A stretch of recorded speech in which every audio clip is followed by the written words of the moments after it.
جو لوگ نفسیاتی طور پر کسی میل کچیل کا شکار ہوتے ہیں، ذہنی طور پر، وہ ساری صلاحیتوں کے باوجود بھی کمزور، بے چین اور بے سکون رہ جاتے ہیں۔ زندگی میں گمان، سوچ، اپنی نفسیات کو ہمیشہ اچھا رکھیں۔ کبھی بھی اپنے آپ کو الجھاؤ کا شکار نہ ہونے دیں۔ جس آدمی نے سکون لینا ہے اس نے بھی یہاں سے لینا ہے، اپنے اندر سے۔ جس نے مطمئن ہونا ہے اس نے بھی خود بخود ہی ہونا ہے، اور جس شخص نے بے سکون رہنا ہے اس نے بھی خود بخود ہی رہنا ہے۔ میرے نبی کریم علیہ السلام نے اپنے صحابہ کو مطمئن زندگیاں فراہم کی، اطمینان بخش رویے حضور نے دیے۔ آپ غور فرمائیں گے کہ غریب ترین صحابہ بھی جب کوئی ان سے پوچھتا تھا کیفیت کیا ہے تو وہ کہتے تھے الحمدللہ، اللہ نے ہمیں نبی کریم کا غلام بنا دیا ہے۔ اب ہم خود اپنے آپ کو اتنا نفسیاتی طور پر کمزور کر لیتے ہیں، سوچ سوچ کے کہ فلانا بڑا ہو گیا ہے، میں چھوٹا رہ گیا ہوں، فلاں آدمی آگے نکل گیا ہے، میں پیچھے رہ گیا ہوں۔ یہ چیز انسان کو کمزور کرتی ہے۔ انسان اگر یہ تصور کر لے کہ جو میرے حق میں بہتر تھا میرے رب نے مجھے عطا کر دیا ہے، اسے سکون نصیب ہوتا ہے، پھر نفسیاتی مسائل ختم ہوتے ہیں۔ بڑے بڑے سمجھدار لوگوں کو کالا جادو ہو جاتا ہے، اور بڑے بڑے عقل مند لوگ ہوتے ہیں جن کی بھابھی انہیں نظر لگا دیتی ہے۔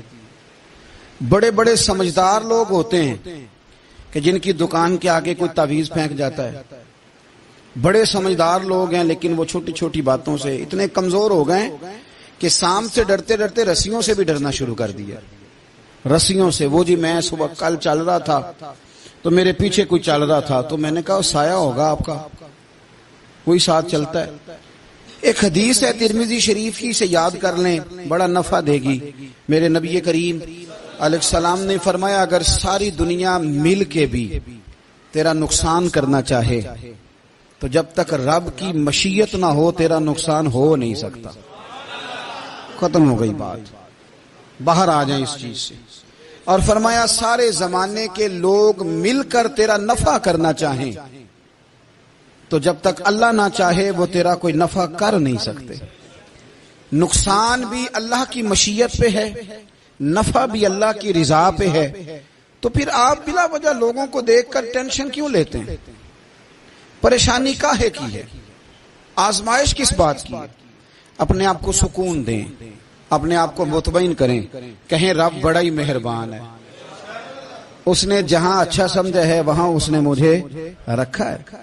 اپنے ذہن کو اطمینان دیں، سکون دیں۔ میرے نبی کریم علیہ الصلوۃ والسلام کی پوری حیات مبارکہ میں آپ کو شکوہ نہیں ملے گا کہیں بھی۔ حضور یتیم پیدا ہوئے، کتنی دفعہ آپ کو کتابوں میں ملتا ہے کہ حضور روئے ہوں کہ میرا باپ ہوتا تو ایسے ہوتا، میری اماں ہوتی تو ایسے ہوتی۔ ہم روز نہیں روتے؟ نبی کریم صلی اللہ تعالی علیہ وسلم نے اپنی زندگی ساری آزمائشوں میں گزاری۔ کہیں آپ کو محسوس ہوتا ہے کہ نبی کریم صلی اللہ علیہ وسلم کسی کے پاس بیٹھے اور فرمایا آؤ میں تمہیں اپنے دکھ سناؤں؟ ہمیں تو مسئلہ بن گیا ہے، ہم لوگوں نے اپنے آپ کو غیر مطمئن بنا لیا۔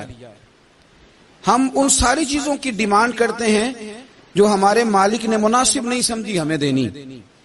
ہمیں اپنے آپ کو مطمئن کرنا چاہیے، سکون میں رکھنا چاہیے۔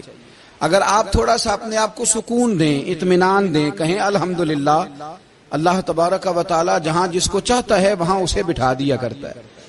پھر ہم لوگوں کا منصب چھیننا چاہتے ہیں، حسد کرتے ہیں، بغض پیدا ہوتا ہے، عداوت پیدا ہوتی ہے، نقصان ہوتا ہے۔